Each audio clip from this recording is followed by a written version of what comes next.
What's going on YouTube? Ryos here, and today we're approaching 10,000 subscribers, and I honestly cannot believe it. I'm so grateful and thankful for all of you that are supporting and subscribing to this channel. So again, shout out to you guys. Thank you. For today's video, I wanted to talk about how you guys can get your drops to sound more professional.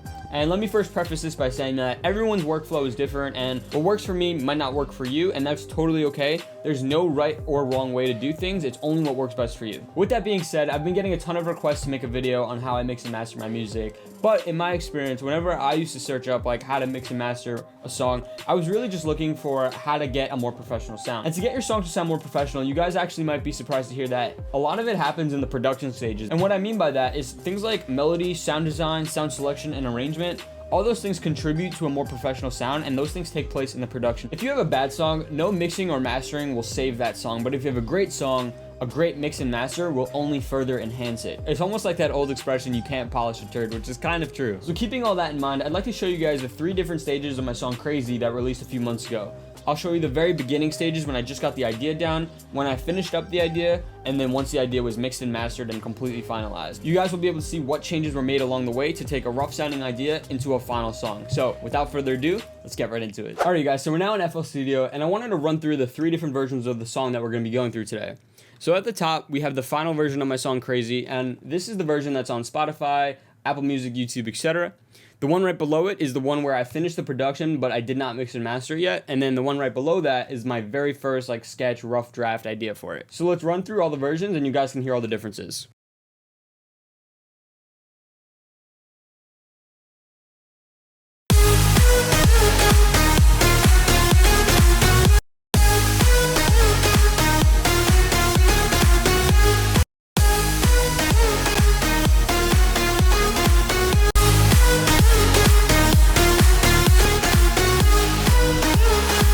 Alright, so let's hop into the first draft project and let's see what we're working with here. So let's start off with the drop drums first. Basic kick clap pattern, as well as some hi-hats that come in.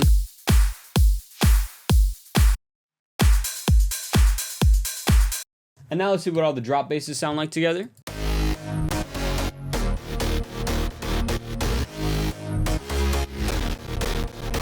Sorry for the lag. Whenever I'm recording, my computer tends to lag way more than it usually does, so I apologize for that. But now let's see what the leads sound like.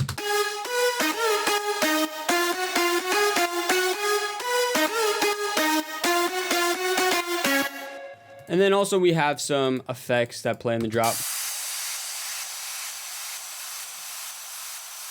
So altogether, the first draft of Crazy sounds like this.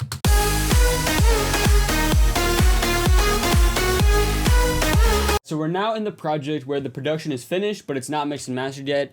And let's go through all the same elements we just went through, and you guys can see what differences I made. So starting off with the drop drums, you guys can see here, there's a lot more going on as opposed to the first version. So let's take a listen.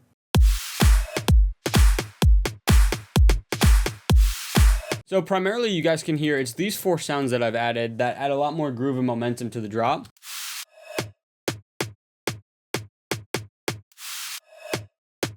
A lot of the times having a basic kick and clap pattern like this isn't really enough to drive it. It all depends on the style of the song, but in my case, adding these 4 elements added way more drive to the drop. Now moving below, that little snare fill that I had earlier, I rewrote it and turned it into this. And then I also layered it with some dubstep sounds and a sweep, and it sounds like this now. So just all those little details add up in the context of the whole song. The rides and hi-hats are all the same. I think primarily it was those 4 things that really changed the drop for me. So I think that's it for the drums. Let's move on to the bass in this project. And you know what? I think the bass is the same, because I really did like the way I initially wrote it. And I think something that I did in this project, which is pretty interesting, is I have 3 of the basses not playing the same exact rhythm as the 2 other basses. It kind of plays like a counteracting melody. So you have these 2 main basses. Now that's like the main bass line. And then I have some supporting basses that play a different rhythm that kind of offset and gives it more groove.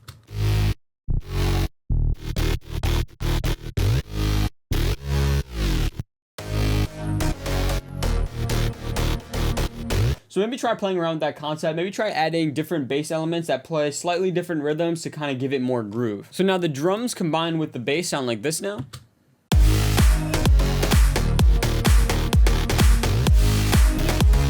So you can see everything complements each other really well. It's all about how everything works in the context of the song. So let's talk about the leads now. Majority of the leads actually remain the same. I did add 2 new layers. I added a supporting lead that sounds like this. And I added a noise lead that's literally just white noise playing the same exact rhythm that sounds like this. So basically, I wanted those 2 leads to just fill in the gaps a little bit of what I was missing. And quick note on the layering thing also, just like I mentioned in the beginning of this video, there is no rules to anything. So if you guys want to layer 40 leads and that gets the product that you're happy with, that's literally all that matters. For example, this track has 7 leads that needed to be layered to get the sound that I wanted, whereas my track Only You, for example, only had 2 layers because that's all it needed. My track Living Again has 9, and I think Identity you guys saw has 4 or 5. So it literally all just depends on the song. There's no rules, so don't feel afraid to take away or add new layers. Other than adding those 2 additional leads, I did group everything together now, and other than some basic filtering and sidechaining and stuff, I added this diamond EQ, which is absolutely brilliant, and I just boosted the top end because it does it so pleasingly. You could boost the top end and it doesn't sound harsh. It's really great. And then also I just have a limiter that kind of squashes everything together and makes everything sound a little bit more like one. The effects stay the exact same, so I'm just going to bring you guys into the mix and master project to show you how I finished this song off.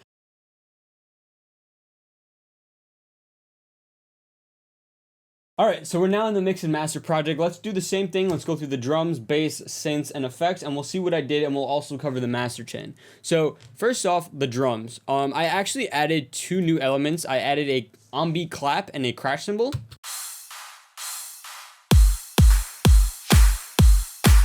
I just did this to further increase the energy and accentuate the rhythm. All the other elements are the exact same, and I think for processing, the only thing I did was just cut a little bit of the kick at 1000 hertz. Alright, so let's move on to the bass. We have the main bass. It sounds like this.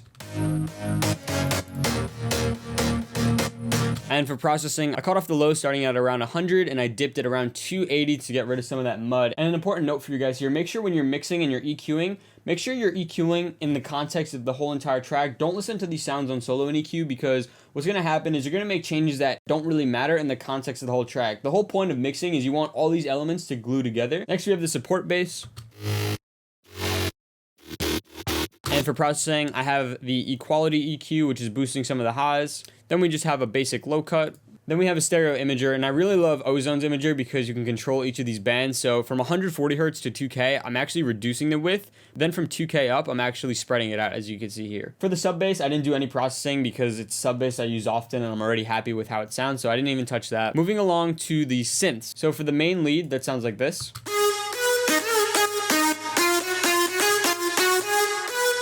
Really, I just cut out resonant frequencies that are really harsh and they sound like this.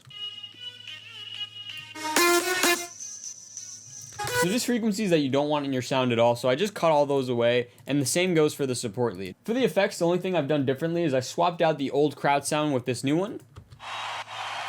And it just has a sidechain, and the white noise and crashes and stuff are all the same. As far as individual processing goes, that's all there is to it, but I'll show you guys the group processing that I've done. So starting with the bass, I have the NLS channel, which is basically like an analog summing. It's supposed to like replicate analog summing, and it adds a little bit of color that I personally like. And again, it's so subtle, but all these little details will add up into a more professional sounding song. Next up, I have a sidechain just at 50% because I felt like the bass wasn't pumping enough and interfering with the kick. So I added that.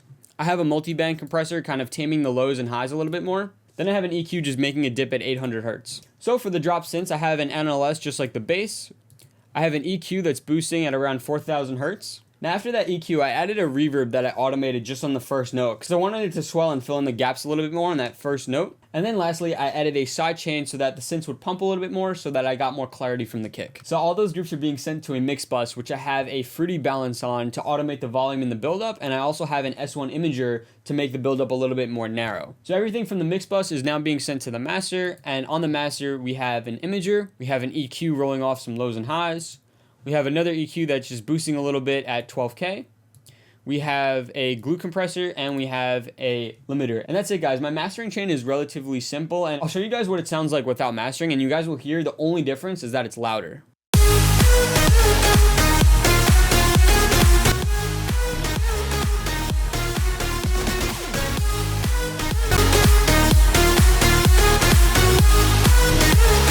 So as you hear there, it only sounds louder. A lot of the general balancing and EQing and mixing was all done prior to that. So just like I said in the beginning of the video, put more emphasis on things like melody, sound selection, sound design, and arrangement. And those are the things that's gonna make your track sound more professional. So that's a wrap for today. I hope you guys found this video helpful and enjoyed it. If you did, please be sure to subscribe. Again, we're so close to 10,000 subscribers, and I really do appreciate every single one of you. So if you haven't already, make sure you subscribe, hit that like button, hit the notification bell if you want to get notified when I upload, because I am uploading once a week. If you have any suggestions or things you'd like to see from me, feel free to leave that down in the comment section below. But other than that, that'll about do it for me today. So I hope you guys have a great rest of your day, and I'll catch you guys next time. Peace.